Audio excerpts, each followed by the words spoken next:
Lack of vitamins can cause depression. The vitamin that is probably the most famous in treating mental illness is the vitamin Bs. Think of B vitamins as brain vitamins. Some of the B1, B2, B3s are responsible for the messages getting from cell to cell. They also are responsible for the little parts of the little energy cycles inside of every cell.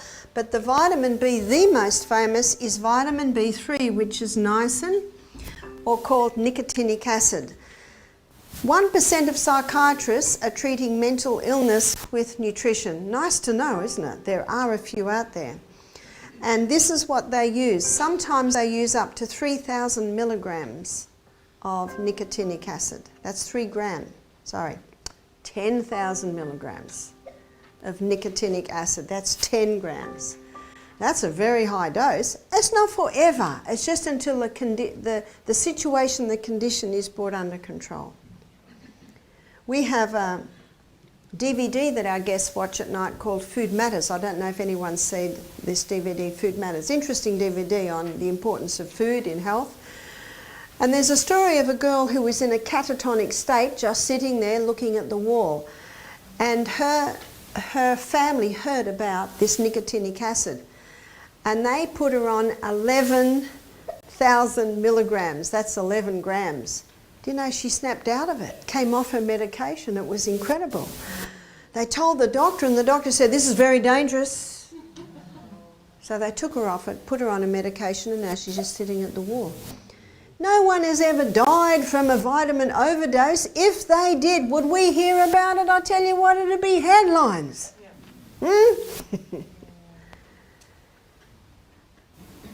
But my daughter, her girlfriend, had a baby in hospital, was her second baby. The baby had a little cold. They put the baby on antibiotics. The baby died.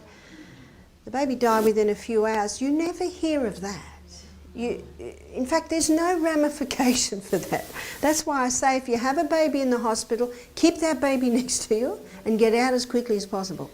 There are some excellent nurses and there are some excellent doctors. There are some excellent plumbers, and there are some excellent builders, and there are some excellent painters, and there are some not so good painters and plumbers, yeah? You just got to do your research. Lack of progesterone can cause depression. I think it was Thursday night when we looked at hormones, and we saw that progesterone's nickname is happy hormone. And there are many people, particularly women, who are suffering from depression because they were on the pill when they were younger, or they had exposure to chemicals, or they're having too much exposure to plastics. All of these things displace progesterone with estrogen. And estrogen, when it's high and progesterone's low, depression can happen. So how do you remedy that?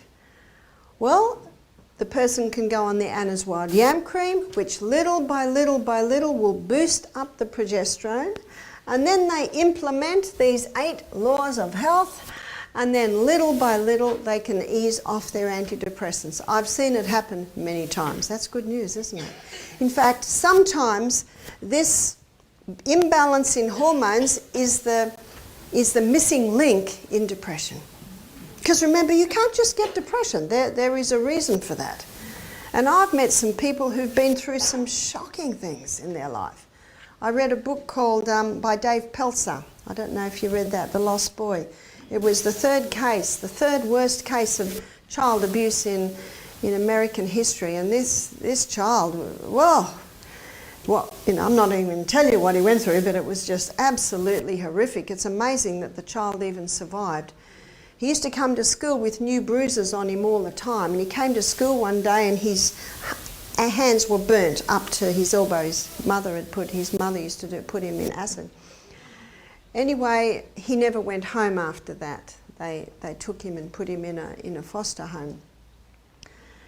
Do you know that guy never had depression? He found freedom through forgiving his mother.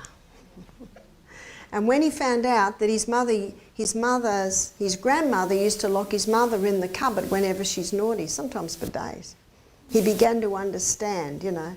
It didn't make what his mother did right, but he actually learnt to forgive. And he found freedom through forgiveness. And do you know that he got an award as Youth of the Year in America? This is, I think, back in about the 90s. Just incredible what this young man became, considering where he came from. And you read that book and you know what you think? I got no excuse. This is just incredible. And that's why I say it's not what's happened to you, it's what you do with it.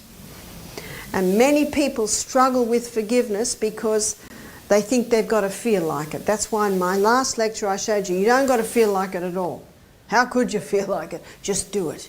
And remember, practice makes perfect, and practice makes permanent, and little by little it'll come in. So progesterone, that's an important link in conquering depression. And we're looking at what causes an imbalance. Excess. What's the excess that can cause the chemical imbalance in the brain? Excess pain. If someone's in pain, the question mark has to be asked, why is this so? What can be done to relieve it? Hydrotherapy treatments, or maybe ginger poultices, or maybe high-dose turmeric, or maybe a trip to the osteopath to find out if the spine's aligned. One has to investigate as to why the pain is there to see what can be remedied. Also, excess food. This is a big thing today. People are just overloading the stomach and also putting food in all through the day, which irritates the stomach, irritates the nerves, and then the nerves all over the body get irritated. I know my first daughter, she's 40 now. When she was a little toddler, every time she'd get a little bit whingy or upset, I'd just give her half her apple and she'd be happy for a while. And then half an hour later, I'd give her a little bowl of sultanas. You know, I just gave her all these bits and pieces. And then I read about how we've only got one stomach, and that stomach needs a rest between meals. And often children are irritable because they're getting food all the time. And so I stopped her. And whenever she'd get a little bit irritable, I'd distract her, or I'd just sit and cuddle her for a while and read her a book, and I found I only had to do that for 5 minutes and then she'd be happy. And then I found she stayed happy. And I realised that the very thing I was giving her to make her happy was actually making her more irritable. And so after that I never gave my children anything to eat between meals.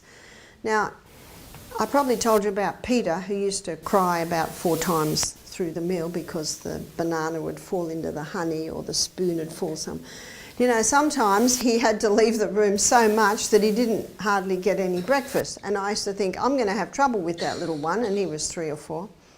So he'd come to me about 10 o'clock, Mum, I'm hungry. You know what you never do?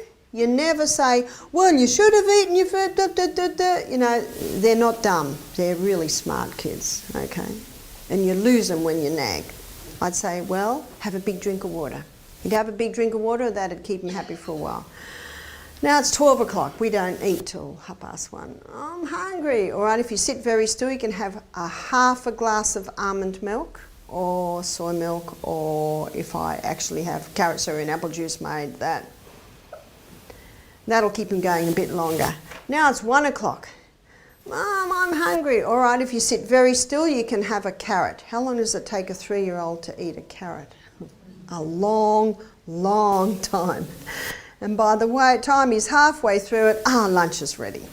You see, if I give him something at midday, he's not going to eat his 1:30 meal, and then he's going to be hungry at, 3? Can you see? And you know, it doesn't hurt to go a little bit of time without food. Stomach likes it. Excess food can cause depression. Excess stimulation.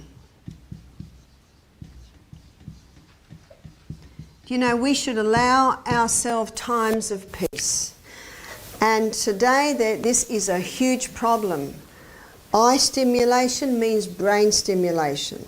And many people, the television's always on, or the iPad, or the games, or it's just go, go, go, go, go.